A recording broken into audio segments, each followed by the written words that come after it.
This is Bart Peterson, and you are listening to the FCPA Compliance Report on the Compliance Podcast Network. This is Greg Gilchrist, and you are listening to the FCPA Compliance Report on the Compliance Podcast Network. This is Dan DeMarco, and you are listening to the FCPA Compliance Report on the Compliance Podcast Network. Hello, everyone. This is Tom Fox. I'd like to welcome you to a special series on the Herbalife FCPA enforcement action. Over the next 5 episodes, I am joined by 5 top compliance practitioners to take a look at some of the issues in this case. We begin with Mike Volkov, considering how he would have handled this case had he been approached by Herbalife. We then consider the lack of a monitor in Herbalife and some of the reasons by Jay Rosen. Matt Kelly considers the role of the board of directors and how they failed in this case. Jonathan Marks considers the role of gatekeepers in this case and decries a lack of skepticism at the board of directors. We conclude with Jonathan Armstrong taking a look at this case from the UK and UK Bribery Act angle and find some Scottish cases which might inform a response. It's a podcast series I know you'll enjoy. Lots to unpack in the Herbalife case. These episodes are relatively short, 10 to 12 minutes each, so easily digestible. The special podcast series on the Herbalife FCPA enforcement action are a special production of the Compliance Podcast Network.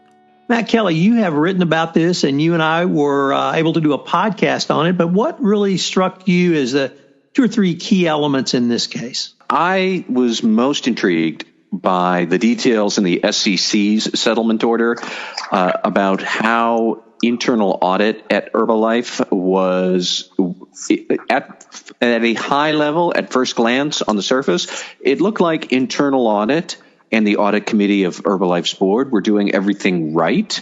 And then when you peel back the onion, they were not doing anything right.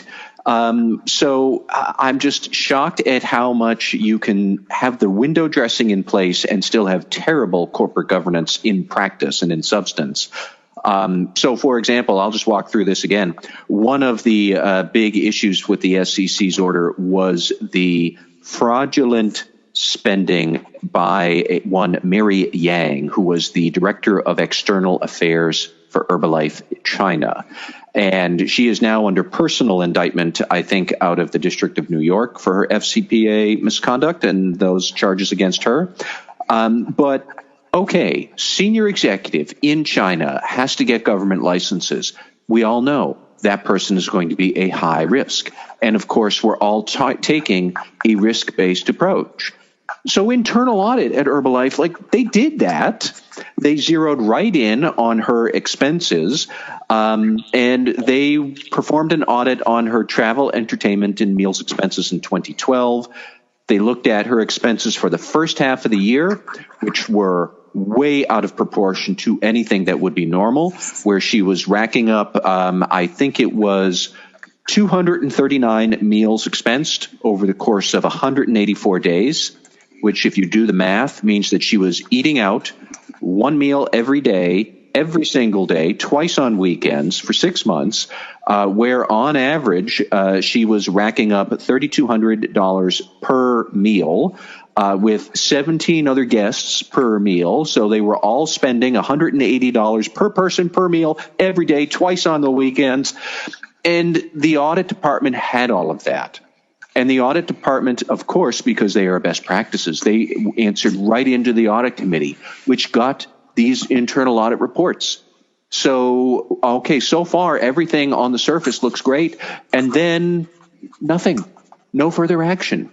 I especially liked when Herbalife's internal audit team did a second audit of Mary Yang's expenses, which were just about as egregious and clearly false as the first. Because then that second internal audit went right to the board, to the audit committee, where the audit committee members were talking with each other. And the SEC order has that email, and I can quote you from it. One audit board member said, "Please note, I've questioned this every year, and I've been on the board, and the company has defended its position that these are reasonable within FCPA guidelines." And then apparently the internal audit director replied to the audit committee that these findings are, quote, typical issues in these audits and are within tolerance, close quote. So yet again, we have all of this surface dressing of great reporting relationships, and we're clearly focused on the big risks. And then they actually dig up incriminating information and very serious red flags. And it goes to the audit committee, and then there's no follow-up. They ask the right questions, but don't seem to care what the answers are. And I keep on thinking of the court decision out of Delaware that we saw, I think it was late last year or maybe early this year, but against Bluebell Creamery's board, where they had a listeria outbreak, but the board of Bluebell never really kept a close eye on food risks when it was a food company.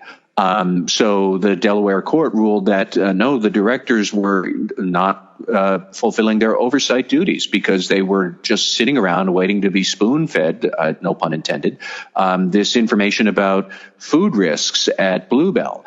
Well, here we have the audit committee sitting around waiting to be spoon-fed information about FCPA risks, and they were spoon-fed some very alarming information, and then they took no action.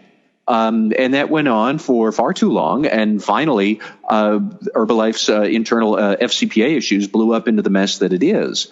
It is a glaring cautionary tale about the need for board members, particularly on the audit committee, to take their duties seriously. And when the internal audit function gives you alarming information, you have to act on it. And if the audit people then say, well, it's just within tolerance, then you're supposed to come back and say, the tolerance sounds pretty wacky. Should not be the way it is. Anybody who did, some simple math on Mary Yang's expenses could have seen there's some serious trouble there. And nobody apparently did, or nobody cared. But that is what stood out to me about Herbalife more than anything else, was that glaring negligence at the audit committee level that just let this go on for far too long. Matt, you started off talking about the internal audit function and how they actually performed an internal audit. And when you got to the board level, it really wasn't clear to me if you thought the internal audit function should have done something different, or it really turned over to the board's responsibility. Do you have a feel or a sense of how the internal audit function within the organization held up? Well, I would be very curious to know what responsibility the internal audit team had for poor oversight, there was no action taken up. So I'm hesitant to say the internal audit didn't do their job, because they did do their job. They audited Mary Yang's expenses. They found all sorts of red flags. They put it into a report. They gave it to the audit committee. But where I get really sort of just astonished is when the audit committee pushed back on that and said, this seems unusual. And then the audit director said, no, this is within tolerance. This is normal for these kind of issues. That was not normal for those kind of issues. That was a gigantic abnormality for FCPA issues and travel and expense spending. It should not have been tolerable. It should not have been within any tolerance. But in that case, the board, the audit committee, should have told the internal audit director, no, this is not within our tolerance. Our tolerance should be more strict. And therefore, let's get into what is really going on with Mary Yang. And all of that conversation should have been happening in 2015, 2016, potentially even earlier, because I suspect these audits were done earlier. The SEC order only talks about two, done in 2014 and 15, but something tells me this has been a long-running problem. But if the internal audit team finds all these red flags and then says, well, everything's a red flag around here, so it's not any big deal. This is typical. This is normal. It is the audit committee's job to then come back and say, no. When a red flag is actually red, we're going to address it, not just say red is a pretty color and then move on, because that seems to be what the audit committee had been doing. Jonathan Armstrong, do you have a question for Matt? Yeah, I was just wondering, no public corporation could survive now without a member of the board with financial skills and expertise. Are we coming to the day when public corporations should have somebody with compliance skills and expertise on the board? So we have somebody with a compliance background, a former chief compliance officer, for example, on the board of every public entity. Jonathan, from your lips to God's ears, or I suppose maybe to the SEC and to Congress's ears, because I think that would be an excellent idea. I think that the risks that companies face from compliance failures are significant enough that somebody on the board needs to be much more cognizant of them. The law currently says you need a financial expert. That could be a CFO or a corporate controller. They're not that versed in regulatory compliance issues, but this kind of stuff can be a big deal, and you need someone on the board who can address that. This is Tom Fox again. I'd like to thank you for listening to this special production of the FCPA Compliance Report, where we're taking a deep dive into the Herbalife FCPA settlement. I hope you'll join us again tomorrow for another episode. This has been a special production of the Compliance Podcast Network, which is a proud member of C-Suite Radio. Thanks so much for listening, and I look forward to visiting with you again tomorrow.